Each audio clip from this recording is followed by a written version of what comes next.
श्रोतेहो, परिसर या कार्यक्रमात आज आपण पावसाचं पाणी साठवण्याचं तंत्र याविषयी वल्लभ वणजू यांच्याशी विद्या तावडे यांनी साधलेला संवाद ऐकूया.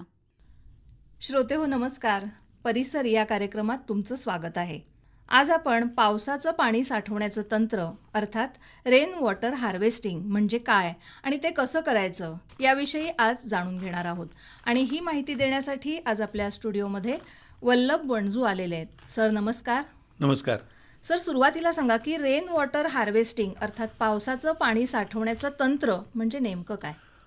त्यापूर्वी मी एक सांगू इच्छितो की 1995 साली स्टॉकहोम येथे बोलताना त्यावेळेचे वर्ल्ड बँकेचे व्हाईस प्रेसिडेंट इस्माईल सेरागेल्डिन म्हणाले होते की या शतकातील युद्ध जर तेलासाठी झाली असतील तर पुढच्या शतकातील युद्ध हे पाण्याचं योग्य नियोजन केलं नाही तर होतील. खरंय. हे वाक्य खूप महत्त्वाचं आहे. बरोबर. आता आपल्याला एक सांगता येईल की भारतामध्ये सरासरी 1170 मिलीमीटर पाऊस पडतो ह्या जमिनीवरती आणि बरंचसं पाणी म्हणजे धरणामध्ये, ओढ्यांमध्ये, तलावांमध्ये पाणी साठवलं जातं आणि वाहून जाणारं पाणी हे नदी, नाले, ओढे ह्या मार्गे समुद्राला जाऊन मिळतं. खरंय. हे वाहून जाणारं पाणी आहे ते आपल्याला अडवलं पाहिजे. म्हणजे रेन वॉटर हार्वेस्टिंग म्हणजे थोडक्यात सांगायचं तर पाण्याची शेती करणं हे सगळ्यात महत्त्वाचं आहे. बरोबर. आता ही पाण्याची शेती कशी करायची?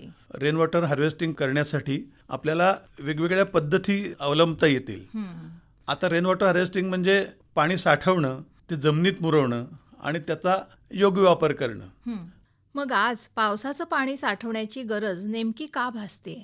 याला कारण अनिर्बंध पद्धतीने झालेला पाण्याचा उपसा, वाढलेलं शहरीकरण, शेतीचं वाढलेलं प्रमाण, वाढलेली लोकसंख्या ह्या गोष्टी फार महत्त्वाच्या आहेत. खरंय. आपण काय करतोय की नुसतं जमिनीतलं पाणी उपसून घेतोय, आपण त्याच्यात परत भरत नाहीये. बरोबर. म्हणजे जसं आपण आपली जी ठेव असते बँकेमध्ये ती आपण काढतो, आपल्याला गरजेनुसार आपण ते पैसे काढतो, पण ते काढल्यानंतर आपण परत त्या बँकेमध्ये आपले पैसे भरतो कारण ते आपल्याला पुढे कधीतरी आपल्या संकटाच्या काळात आपल्याला उपयोगी पडतील. पाण्याचं पण असंच आहे. पाण्याचं पण आज नेमकं आपण तसंच आहे. वापरतोय पण उद्यासाठी ते साठवणं गरजेचं आहे. साठवणं गरजेचं आहे आणि आपण ते करत नाही आहोत. बरोबर. पण मग हे पाणी साठवण्याच्या पद्धती मगाशी तुम्ही म्हणालात त्या कोणत्या आहेत? प्रथम आहे ते शेततळं. मोठ्या प्रमाणात शेततळी बांधता येतात आपल्याला.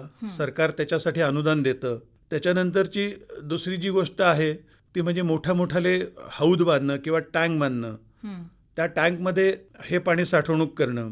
दुसरी गोष्ट आहे जिथे मातीची जमीन असेल त्या मातीच्या जमिनीला वेगवेगळ्या ठिकाणी चर मारून, खास करून उतारावरची जी जागा आहे तिथे चर मारायचे मोठ्या प्रमाणात, म्हणजे ते पाणी त्या चरात येतं आणि ते पाणी जमिनीत मुरतं.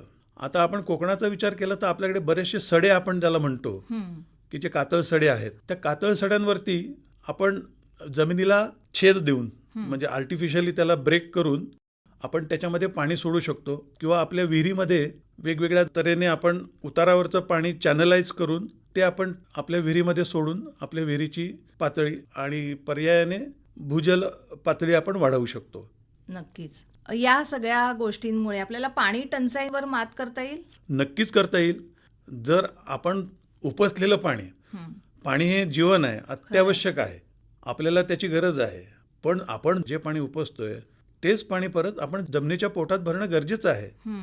हे जर आपण नाही केलं ना तर जसं मी पहिलं वाक्य सांगितलं हेरॉल्ड सरांचं, तर ती युद्ध आपल्याला टाळता येणार नाहीत. निश्चितच. श्रोतेहो, याविषयीच आपण अधिक माहिती घेणार आहोत उद्याच्या भागात. नमस्कार.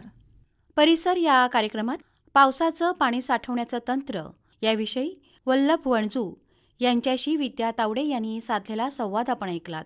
सादरकर्ते होते विवेक वानखडे. ही आकाशवाणी रत्नागिरी केंद्राची निर्मिती होती.